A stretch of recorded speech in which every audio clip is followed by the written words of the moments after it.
Hey guys, and welcome back to another Unfiltered Gamer Kickstarter board game review. Today's game we have up on the table is a little land grabbing game made by Fish First Games, and that game is called Get Off My Land. Get Off My Land is for 2 to 4 players, about 30 to 60 minutes, and it's for ages 14 and up. In Get Off My Land, you play as a farmer and you have a certain plot of land, and so do all the rest of your opponents. And throughout the game, you're going to try and collect certain plots of land as well as trying to steal your opponent's land.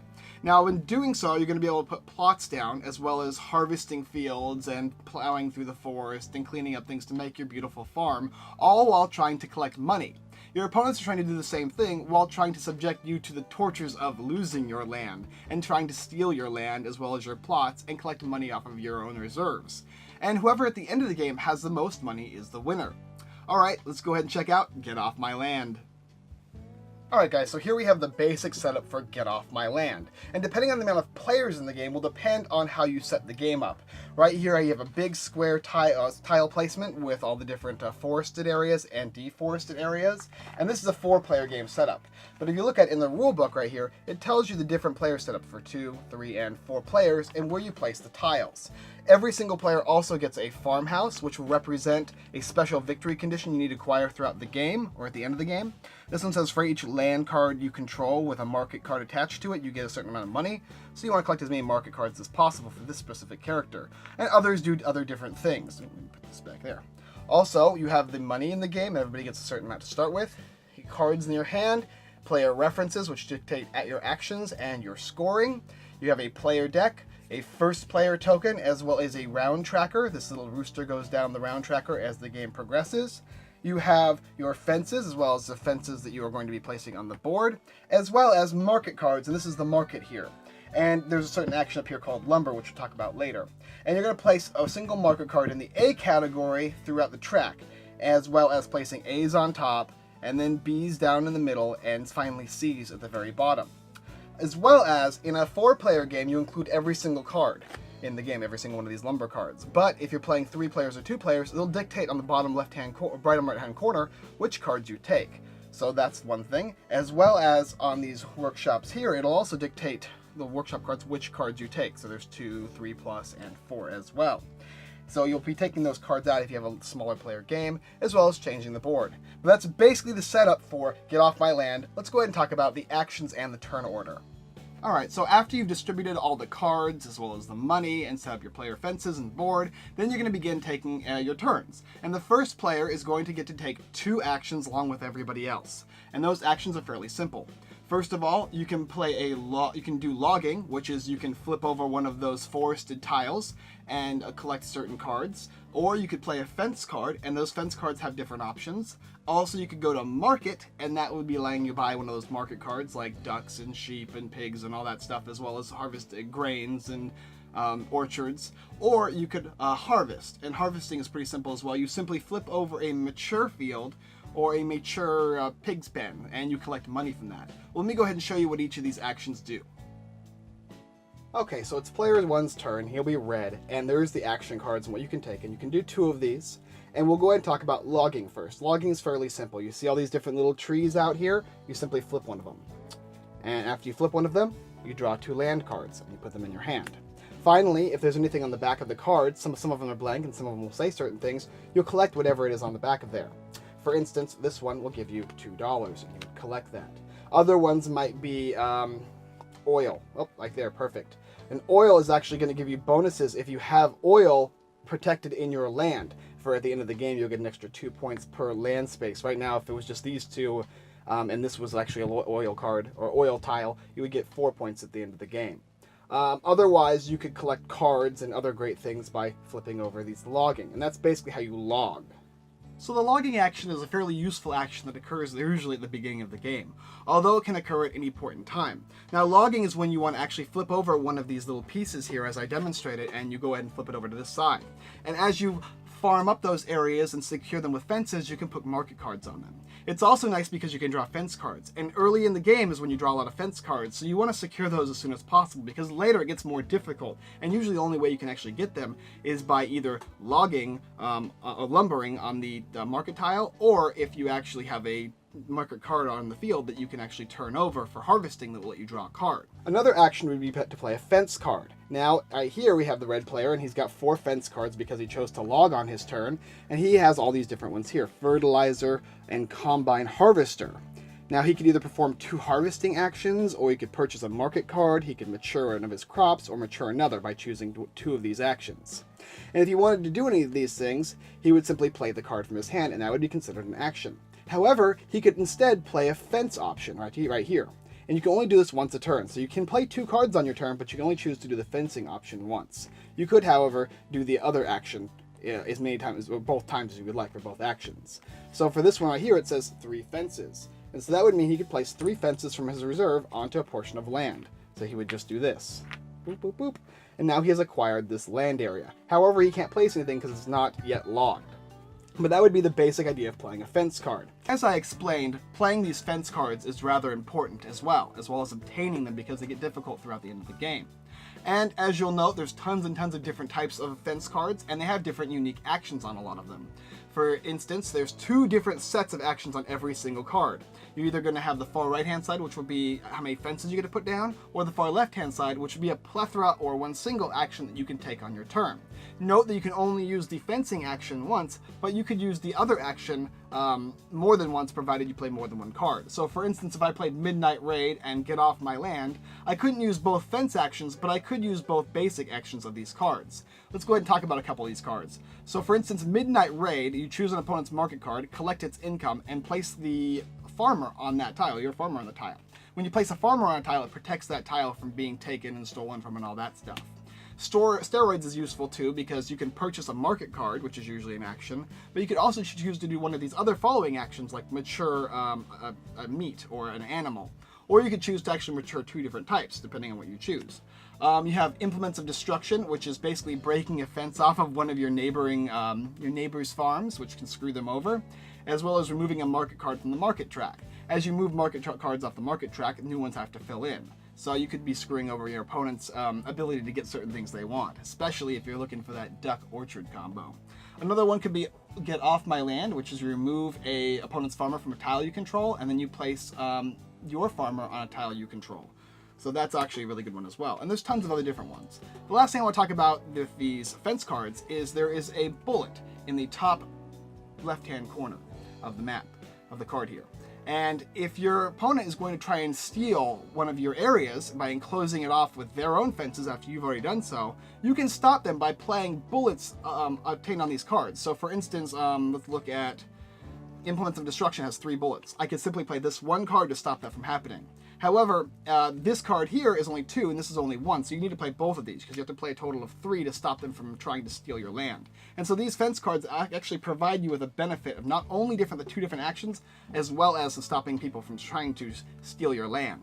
Another action you can choose to do is go to market. And when you go to market, you simply purchase a market card and immediately place it onto the board, provided you can. If you can't place anything, then you can't obviously purchase a market card.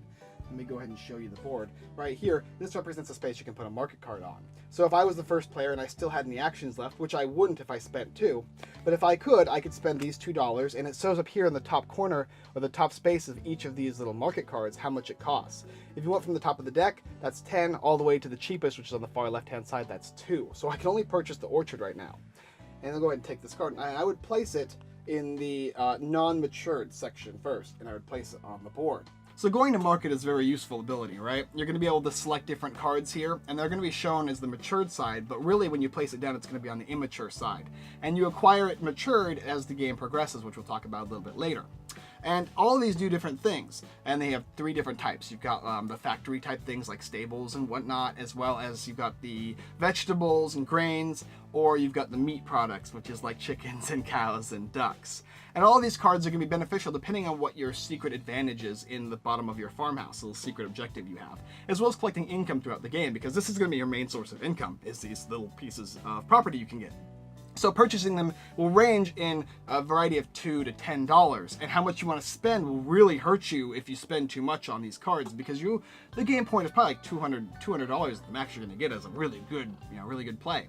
So be aware of what cards you're picking up and what combinations are best, and there's tons of great combinations in this game. The final action you can do is called harvesting. Now let's say it is Teal's turn right now, and he wishes to harvest. Now suddenly he actually has cows here, and they are matured. Now I'll explain maturity in a second, but for now let's just say that it is. Right here you have a point value, 2 and 6. Now the yellow represents how much money you'll make every single turn that these cards are matured, and the red here will represent how many points you will make if you go ahead and harvest these guys. I don't know if you want to consider them killed or milked, however you'd like to do that, but you would flip the card over and you would get 6 points, and it would not mature until a phase on the round would mature it. Harvesting is really cool. Flipping it over gets you a bunch of points, and it's also related to whether or not you want to actually do that action. Like I was talking about before, it's very difficult to decide if you want to harvest something or not, especially orchards, because orchards are the one type of plant that don't get screwed over, and I'll explain that in a second as well. So if you're interested in harvesting, I suggest you do it. So after every single player has taken their 2 actions and taken their turn, it's going to move ahead and go along on this little track here. This little track's really cool. Basically, it goes from May all the way to April. And you're going along this little month tracker when using this little rooster per turn. And as you hit certain parts of the game, there'll be little phases here, and they'll represent these different symbols. So you've got like the food and they're basically represents maturing your stuff, and you can mature all your things as well as passing the first player marker on. Because you don't pass the first player marker on until after you get to one of these maturing phases. And when you mature things, you simply flip all of the cards over that you had used previously or not used, especially if you hadn't matured before, and that will be when you start gaining currency. Another really important thing to note is that as the rounds move on, as the turns move on, and you go along down these months, you're going to get to a new month. And at the beginning of every single new month, that is including with these maturing phases, you're going to actually score points. And the way you score points is going to be based on your active or matured tiles on the board, this yellow indicator like I was talking about. And you're going to score points equal to the amount of yellow indicators you have up in front of you, that you have controlled. So in this instance, if I had these 2 cards here, the ducks and the vegetables, that has a 3 and a 2, I would score $5 on my turn. And every consecutive turn, I have these flipped over. Once I flip them to get rid of them, and after I'm done maturing them and I want to actually eat them by using the harvest step, I would score the amount of points indicated on the bottom, the 7 points, and that would be that. And I wouldn't get it until the next maturing phase. Another thing to note, other than the fact that once this little rooster here gets to the very bottom of the track, the game is over, but also here at the middle, this is really important to remember, there's a little frostbite symbol, and that frostbite symbol simply means that when you get to this symbol here before moving on, you have to actually remove all of your plants on the board, all of your vegetables and stuff. And the only thing that's safe from that actually is the orchards. The orchards don't care if frost happens to them. They simply don't mature though. There's no maturing for plants in this phase. And most of them are going to die. So you don't want to actually buy any plants and put them here while this is going on. Buy them after or buy them at the very beginning of the game. As well as once all of the section has been completing at to the very end of the game, everybody has taken all their turns, and the first player turn has passed 4 different times, which means if on a 4-player game, you should technically get to play first twice if you're the first player. Then the game is over, and you tally up how many points you have, and the person with the most points is the winner. Let me go ahead and show you how scoring works. Okay, so we've run out the turn tracker, and we've got the rooster to the very last month of April, and everybody has finished their turn. So here's how scoring looks, and it's a very simple card right here that illustrates scoring. You get $2 for every land space when you acquire one of these little oil spills, these little oil markers, which means you struck oil. And as you can see here, Teal has acquired that. So for every single space he has surrounded, which is 4 spaces, he gets 2 points, which is $8. So he would collect his $8. And if anybody else did as well, they would collect money. So this guy doesn't have it. This guy does. Yellow has it. So 1, 2, 3, 4, 5, 6. 6 times 2 is $12. Had he had 2 oil spills, not oil spills, but no oil markers, he struck oil, he would actually score 4 points for each one. So he would get $12 right there. Other ways you can acquire money are via these little factory symbols here, like this workhorse right here. Or is there any other ones on the board? There's still another workhorse. And you acquire $5 for every single one you have. So red would get $5 for having this one, and yellow would get $10 because he or she has 2. Also, you get money based on your secret amount of money you have on a farm. So you would go ahead and take a look. Alright, we got the nature reserve. For land tiles you control with no market card, you score money. So this guy has all of his land cards filled up, so he actually scores no money. But had he had these 2 off, it would show 2, and they would show $10, so he would score $10. Another one might be this guy here. What has he got? The specialty shop, right? So he has corn, cows, and vegetables. So he has 3 different types, which means he gets $13. And everybody would go ahead and look at all their specialty stuff and see what they acquired. Finally, you add up the amount of money you already currently have throughout the game. So it's fairly simple. You just take all the money you have, add them all up, and everybody else does the same, and the person who has the most money at the end of the game is the winner. So the points are tallied, and there's a winner that's been chosen. That's the end of the game, and that's how you play Get Off My Land. Alright, let me tell you what I think about it. So Get Off My Land is a really intriguing game with area control, as well as take-that mechanisms, as well as those secret objectives you're trying to earn. And throughout the game, you're trying to acquire different plots, and you're trying to stop your opponents from screwing you over and screwing them over in the process, as well as moving throughout the game and trying to acquire the best plots of land that work best for you, as well as the best combination of market cards that work best for you, or market tiles that you place on the board. And you have to also keep a control of your hand management, as well as you want to keep those bullets in your hand because somebody might try and take your land. And the game is aptly titled Get Off My Land because people are constantly trying to take your land, because it's a very small board and there's a lot of stuff you want to do on it. So the game gets pretty clustered pretty quickly. And that's not a bad thing, that's a fun thing. I really enjoyed that aspect of the game. In fact, I liked the fact that I was always worried somebody was going to take my land. And the game is fairly balanced as well, because you have one person who sees obviously collecting throughout the entire game. You guys are going to team up on him and start taking his land. But somebody else is going to also do that as well. And so it's a back and forth kind of thing that keeps stability. Now, if you don't keep the stability, you're going to have some player rise to the top very quickly. Also, you always want to note, too, this is the thing that confused me the first time, is this little winter tile, this little winter portion, where you actually lose all of your plants. And you can't stop that from happening, it just happens. So don't buy any plants that soon, right next to that. You want to buy them earlier. Because plants are going to be giving you a lot more points early in your game, as well as at the end of the game, and you want to keep the animals throughout the entire time. And there's also combinations, like the duck in the orchard is a great combination, because the duck gives all of your plants more bonuses when you harvest them, and the orchard stays alive during that winter phase.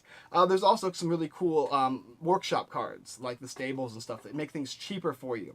And the lumber action, which I didn't mention all that much, is pretty cool. It's on this little board here. And you can place one of your fence pieces as well as drawing a fence card. In late game, you're not going to be drawing a lot of fence cards, which is another issue. Not really an issue, but it just makes the game that much more nasty, because you actually have to spend an action and money just to draw a fence card, where earlier you were actually able to lumber and harvest those fence cards, as well as playing those fences earlier of the action cards with 3 actions, where later in the game you're not going to have as many action cards, so playing those fences is going to be so vital. Sometimes I noticed as well the winning farm tokens, or the winning farm tiles, the very back of them. While there is a variety, I think there's about 8 of them, and they all do different things. Like this is the Hoarder, and market cards that you control with the same name is going to give you bonus points. That's really unique, and that's really awesome. And some of them are very difficult to acquire, especially what comes up on the board, because things are obviously moving around on this market board, being removed, being replaced, and so it's difficult. And most of the time, it's low scoring as far as these little points are concerned, unless you specifically go for those. But if you do that, you're going to be hurting yourself in the long run, because you might acquire some really good combinations just placing the board. Another thing to note is that when you're acquiring different pieces of land from other players, it gets tricky to figure out which fences get removed. And the best way to figure it out is if it makes sense logically, if that fence is not supposed to be there after the land gets taken away. The oil spots are really cool because you get a bunch of points throughout the end of the game if you can hold them, but they're really hard contested spots that's going to be difficult for you to keep. The King of the Hill aspect is really unique. I like that aspect. I like the component quality. For what's here already, the game is pretty much set in stone as far as how beautiful it looks, and I can only see the quality improving onto what it already is. I also like the different colors involved in the game. It's very unique, very vibrant, very luminescent, beautiful colors, and I really, really enjoyed this game. If I was to rate it 1 through 10, I would give it a solid 8.5 and my stamp of approval. And that's what I think about Get Off My Land. Alright guys, thanks for watching another Unfiltered Gamer Kickstarter board game review. If you like this video and like to see more, go ahead and check out the rest of our videos here on YouTube. Like, subscribe, comment, share, whatever. We appreciate it all. Also, if you like the game Get Off My Land and you're interested, it's currently on Kickstarter for another 10 or so days. I definitely suggest you take a look at it and see if it's right for you.